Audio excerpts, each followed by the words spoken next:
યુગોથી અખંડ આ જ્યોતિર્લિંગ જ્યાં શ્રી ત્રંબકેશ્વર મહાદેવ સ્વયં બિરાજમાન છે.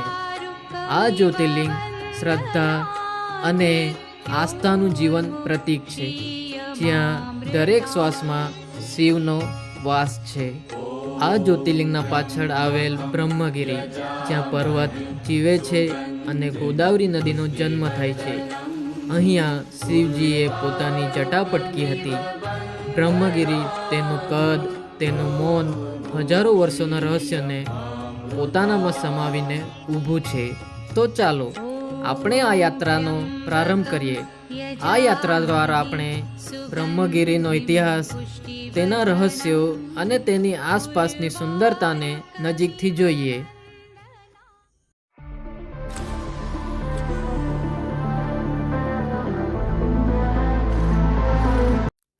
આ છે રિંકેશ પટેલ. અમે 2 જણા જવાના છે બ્રહ્મગીરી. બીજા ફ્રેન્ડ્સ ટ્રીપ પર આવે કે નહીં આવે, અમે 2 જણા તો ઓલવેઝ રેડી જ હોય.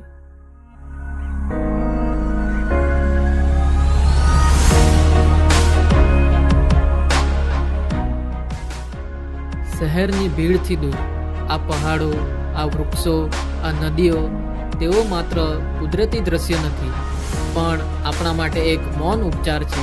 જ્યારે આપણે તેમના ખોળામાં જઈએ છીએ ત્યારે જાણે સમય અટકી જાય છે. અહીં કોઈ ઘડિયાળનો અવાજ નથી, કોઈ ઉતાવળ નથી, બસ છે એક નિરંતર શાંતિ.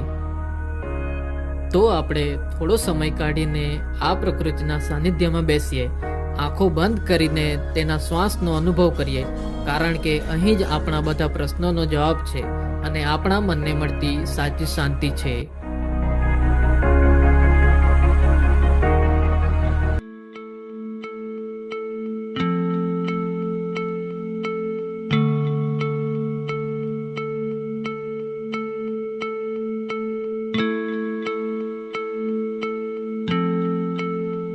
અમે આવી ગયા છે બ્રહ્મગીરીના સ્ટાર્ટિંગ પોઈન્ટ પર. ટ્રેકિંગ કરવાનો ટોટલ ટાઈમ લગભગ 1.5 થી 2 કલાકનો છે. ટ્રેક કરવા માટે પ્રોપર સીડી અવેલેબલ છે.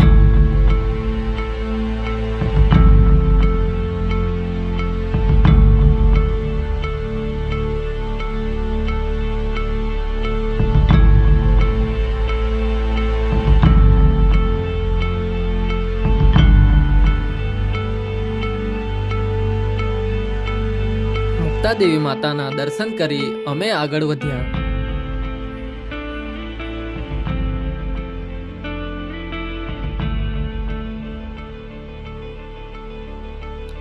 આ પ્રકૃતિ આપણાને યાદ અપાવે છે કે આપણે ક્યાંથી આવ્યા છીએ.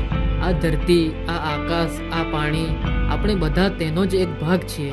જ્યારે આપણે થાકી જઈએ છીએ, હતાશ થઈ જઈએ છીએ, ત્યારે આ પ્રકૃતિ જ આપણાને ફરીથી ઉર્જા અને જીવંતતા આપે છે.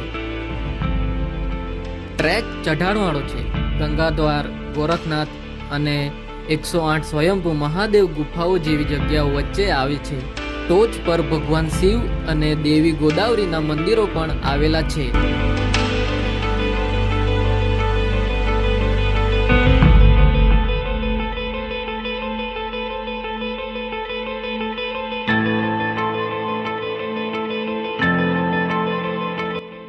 અમે પહોંચી ગયા છે બ્રહ્મગીરીના ટોચ પર.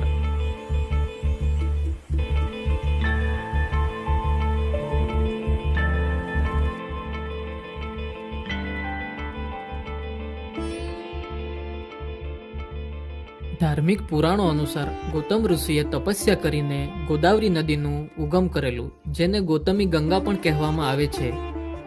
આ જગ્યાની એવી માન્યતા છે કે એકવાર મહર્ષિ ગૌતમ તેમના આશ્રમમાં રહેતા હતા. તેમના આશ્રમની નજીક રહેતા બ્રાહ્મણની પત્નીઓએ મહર્ષિ ગૌતમની પત્ની અહિલ્યાથી ઈર્ષા કરતી હતી. તેમણે તેમના પતિઓને મહર્ષિ ગૌતમના અપમાન કરવા માટે પ્રેરિત કર્યા.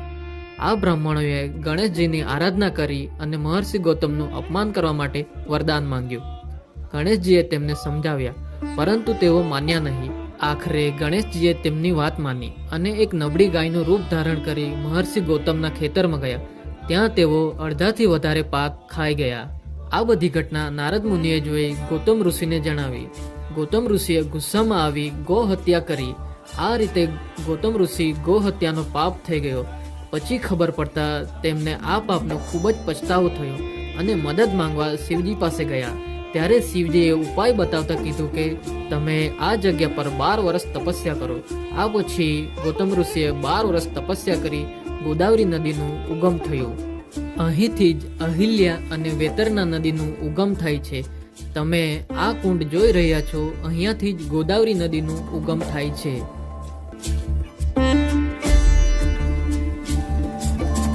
મૂળ ગંગા મંદિરથી 2 મિનિટના રસ્તા પર આવે છે બ્રહ્મગીરીનું મુખ્ય દર્શન મંદિર.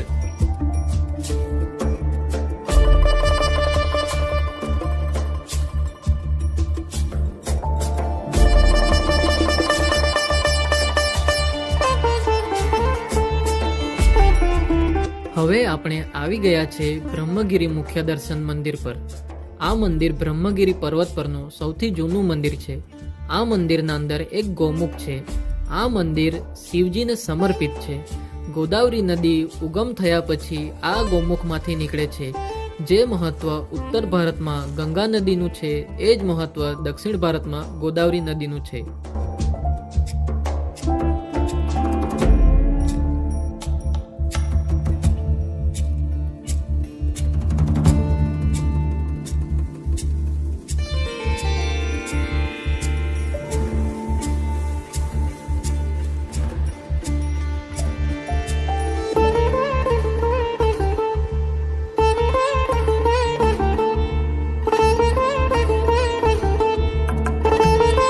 બ્રહ્મગીરી મુખ્ય દર્શન મંદિરથી 5 મિનિટના અંતરે આવે છે શિવ જટા મંદિર.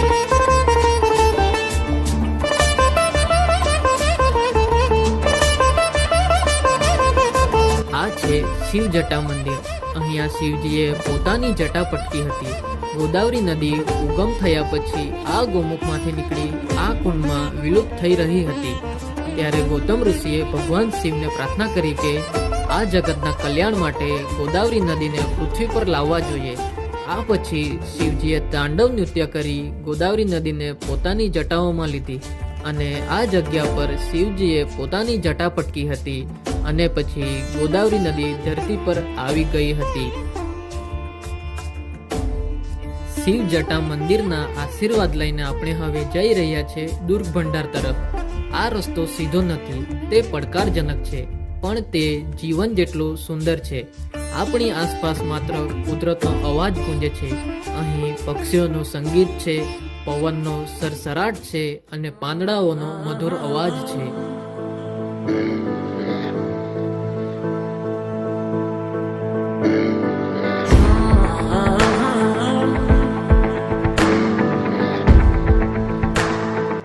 અહીંની હવા એટલી શુદ્ધ અને તાજગી ભરી છે કે એક શ્વાસ ભરવાથી પણ મન શાંત થઈ જાય છે.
તમે જે જોઈ રહ્યા છો તે ફક્ત દ્રશ્ય નથી, પણ એક અનુભવ છે. એક પથ્થરની અંદર બનેલો રસ્તો છે, એક સાંકડો માર્ગ જે પ્રકાશ તરફ દોરી જાય છે. આ રસ્તો જેના પર પથ્થરોથી બનેલા પગથિયા છે. આપણને જીવનની યાત્રાની યાદ અપાવે છે. કેટલીક વાર આપણું જીવન પણ આ ગુફા જેવું અંધકારમય લાગે છે. ચારે બાજુ મુશ્કેલીઓ અને પડકારોની દિવાલો હોય છે. રસ્તો કઠિન લાગે છે અને દરેક પગથિયું ચડવું મુશ્કેલ બને છે. પરંતુ જો તમે ધ્યાનથી જોશો તો આ ગુફાના અંતમાં એક ઝાંખો પણ શક્તિશાળી પ્રકાશ દેખાય છે. તે પ્રકાશ આશાનું પ્રતીક છે. તે આપણને યાદ અપાવે છે કે ગમે તેટલો અંધકાર હોય, ગમે તેટલા પડકારો હોય, અંતે પ્રકાશ હંમેશા હોય છે. આપણે ફક્ત હિંમત રાખીને આગળ વધતા રહેવાનું છે. દરેક પગથિયું ચડીને, દરેક મુશ્કેલીનો સામનો કરીને આપણે આશાનું તે કિરણ સુધી પહોંચી શકીએ છીએ. આ માત્ર એક પહાડ નથી, પણ કુદરતે બનાવેલી એક કલાકૃતિ છે. તેના વિશાળ શિખરો જાણે આકાશને સ્પર્શવા આતુર હોય એમ લાગે છે. દૂર ભંડારની ટોચ પરથી નીચેનું દ્રશ્ય જોવું એ એક અવિસ્મરણીય અનુભવ છે. અહીંથી આખી દુનિયા જાણે નાનકડી અને શાંત લાગે છે. આ જગ્યા આપણાને આપણા પોતાના અસ્તિત્વનો અહેસાસ કરાવે છે અને જીવનની ભાગદોડમાંથી થોડો વિરામ આપે છે. તો મિત્રો, જીવન પણ એક ટ્રેક જેવું જ છે, જેમાં ઘણા ઉતાર ચઢાવ આવે છે, પણ આપણે હંમેશા ચાલતું રહેવું જોઈએ. બસ ચાલતું રહેવું જોઈએ, કારણ કે અંત તો હંમેશા સુંદર જ હોય છે.